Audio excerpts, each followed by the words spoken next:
দ্বিতীয় সে গল্প শুরু করলো। সে কুকুর দুখানা দৈত্য সম্রাটের কাছে নিয়ে এসে বলল, এই কুকুর দুটো আসলে কিন্তু দৈত্য সম্রাট কুকুর নয়, এ দুটো আমার বড় ভাই। আমার বাবা মারা যাওয়ার সময় আমাদের 3000 স্বর্ণ মুদ্রা দেন। আমরা 3 ভাইয়ে ভাগ করে নিই, নিজ নিজ ব্যবসাও শুরু করি। কিছুদিন বাদে আমার বড় ভাই এক সৌদাগরের সাথে ভিনদেশে ব্যবসা করতে যায়, কিন্তু কিছুদিন পর সব খুইয়ে হাজির হয় আমার কাছে। আমি আমার দোকানে নিয়ে গিয়ে বসাই এবং কিছুদিন রাখি, তারপর ওকে একটা দোকান করে দিই। কিন্তু বড়লোক হওয়ার লোভ তখনও ছাড়তে পারেনি, তাই আবার বিদেশ যাওয়ার মতলব কষে। এবার আমাকে আর আমার মেজো ভাইকেও সঙ্গে থাকার কথা বলে। আমি ফিরিয়ে দিই, কিন্তু আবার এলো একই প্রসঙ্গ নিয়ে। আমি ফিরিয়ে দিই। দেখতে দেখতে বাবা মারা যাওয়া হয়ে গেল 6 বছর। ওরা দুজনে আমার কাছে এসে বিদেশে ব্যবসা করে কে কত বড়লোক হয়েছে অল্প দিনে আমাকে শোনাতে থাকে। আমিও কিভাবে ওদের কথায় ভ্রমিত হয়ে বিদেশে ব্যবসার জন্য ওদের প্রস্তাবে রাজি হয়ে গেলাম। ওদের বললাম, এই কয়েক বছরে যে যা লাভ করেছো নিয়ে এসো। শুনে দেখলাম 6000 স্বর্ণমুদ্রা হয়েছে। আমাদের কাছে 3 জনের 3000 স্বর্ণমুদ্রা নিয়ে বাকি 3000 মাটিতে পুঁতে দিলাম, কারণ বিদেশের মাটিতে সব খুইয়ে ফেললেও যাতে দেশে ফিরে খাবার অভাব না হয়। এরপর ব্যবসার জন্য কিছু মনোহারী জিনিসপত্র প্যাডায় বোঝাই করে নৌকায় তুলে বিদেশে পাড়ি দিলাম। কয়েক মাস কেটে গেছে। বিভিন্ন দেশে দেশে ঘুরে বেচাকেনা ভালোই হচ্ছে। হঠাৎ একদিন এক বন্দরে নোঙর করলাম। সেখানে আলাপ হলো এক সুন্দরী নারীর সাথে। যেমন তার রূপ তেমনই তার যৌবন। বড় গরিব, ছেঁড়া পোশাক তার লজ্জা ঢাকতে পারছে না। মেয়েটি এগিয়ে এসে বলল, আমায় কিছু সাহায্য করবে মালিক? আমি গরিব, অনেক দিন পেট ভরে কিছু খাওয়ার জোটেনি। বিনিময়ে আমি তোমাদের সব কাজ করে দেব।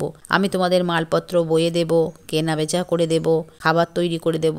মেয়েটি গরিব হলে কি হবে? কথাবার্তায় মনে হলো ভালো বংশের মেয়ে, অভাবের জন্য এমন পথে বেরিয়েছে। মেয়েটির কথায় মায়া হলো। বললাম, তোমার কে আছে? মেয়েটি বলল, সে অনাথ। তখন মেয়েটির জন্য কষ্ট ও ভয় দুই হলো। তাই মেয়েটিকে বললাম, নৌকায় উঠে এসো। আশ্রয় দিচ্ছি বলে ভেবো না তোমায় চাকরের মতো খাটাবো। তোমার যা মনে হয় সেই কাজই তুমি করবে। কেন জানি না মেয়েটাকে খুব ভালো লাগতে শুরু করলো। ওর রূপ যৌবন যেন আমার নেশা লাগিয়ে দিচ্ছে। আবার মনে হলো এমন নিঃসঙ্গ প্রবাসী জীবনে এমন সুন্দরী একটা মেয়ে। তারপর আমি অবিবাহিত, তাই মেয়েটিকে বিয়ের প্রস্তাব দিলাম। সেও রাজি হয়ে গেল। আমরা বিয়ে করলাম। দুজনে সংসার জীবন বেশ ভালোই কাটছিল, কিন্তু আমার জীবনের পরিবর্তন দেখে 2 ভাইয়ের হিংসে হলো, কারণ তাদের আর এই বয়সে সুন্দরী মেয়ে কপালে জুটবে না। তাই তারা আমাদের অন্তরঙ্গ সুন্দর মুহূর্তগুলো লুকিয়ে চুরিয়ে দেখতে থাকে আর মনে মনে কষ্টে জ্বলতে থাকে। এমনই একদিন রাত্রে আমরা 2 স্বামী স্ত্রী ঘুমাচ্ছি।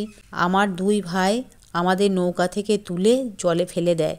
আমার ঘুম ভেঙে যায়। জলের মধ্যে আমি আমার স্ত্রীকে খুঁজতে থাকি। হঠাৎ একটা বৃহৎ আকারের কিছু যেন আমায় তুলে দ্বীপে রেখে চলে গেল।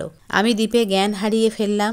সকালে স্ত্রীকে খুঁজতে থাকি, কিন্তু কোথাও খুঁজে পাই না। তখন বৃহৎ আকারের জিনটি আমার দিকে এগিয়ে আসছে। আমি ভয় পাই। সে বলে, ভয় পেও না, আমি তোমার স্ত্রী, তোমার কোনো ক্ষতি করব না।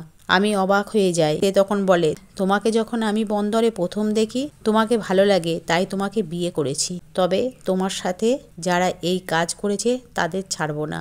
আমি হাত জোর করে বলি, ওরা আমার ভাই, ওদের ক্ষতি করো না। জিন বলে, শাস্তি ওদের দেবই, বলে আমায় আমার বাড়িতে দিয়ে আবার চোখের পলকে না ফেলতে ফেলতে কোথায় চলে গেল। এই 2টো কুকুর নিয়ে এসে আবার আমায় দিয়ে বলে, এ নাও, তোমার ক্ষতি যারা করেছে তাদের শাস্তি দিয়ে দিয়েছি। আমার বোন জাদুকরি, যে তার জাদুবিদ্যা দিয়ে তোমার দাদাদের কুকুর বানিয়েছে। 10 বছর পর আবার ওরা মানুষ জীবন ফিরে পাবে। 10 বছর পুরো হয়ে গেছে। এখন আমি আমার শালীর সন্ধানে বেরিয়েছি। তার সঙ্গে দেখা হলে অনুরোধ করব আমার দাদাদের যেন আবার আগের মতো মানুষ করে দেয়। শালীর সন্ধানে যেতে পথে এই বৃক্ষের নিচে এদের সাথে আমার দেখা। দ্বিতীয় শেখ এবার দৈত্য সম্রাটকে বলল, আমার কাহিনী তোমার কেমন লেগেছে দৈত্য সম্রাট বলল, শেখ, তোমার গল্প আমার ভালোই লেগেছে, তাই সৌদাগরের অপরাধের 1 ভাগ আমি মাপ করে দিলাম। এবার তৃতীয় শেখ এগিয়ে এসে দৈত্য সম্রাটকে সালাম দিয়ে বলল, সম্রাট, এবার আমার কাহিনী শোনো, তোমার আরও ভালো লাগবে। বন্ধুরা, তৃতীয় শেখের কাহিনী শুনতে চাইলে আমার সঙ্গে থাকুন। ভিডিওটা ভালো লাগলে লাইক, কমেন্ট, শেয়ার করুন। নতুন হলে চ্যানেলটি সাবস্ক্রাইব করুন।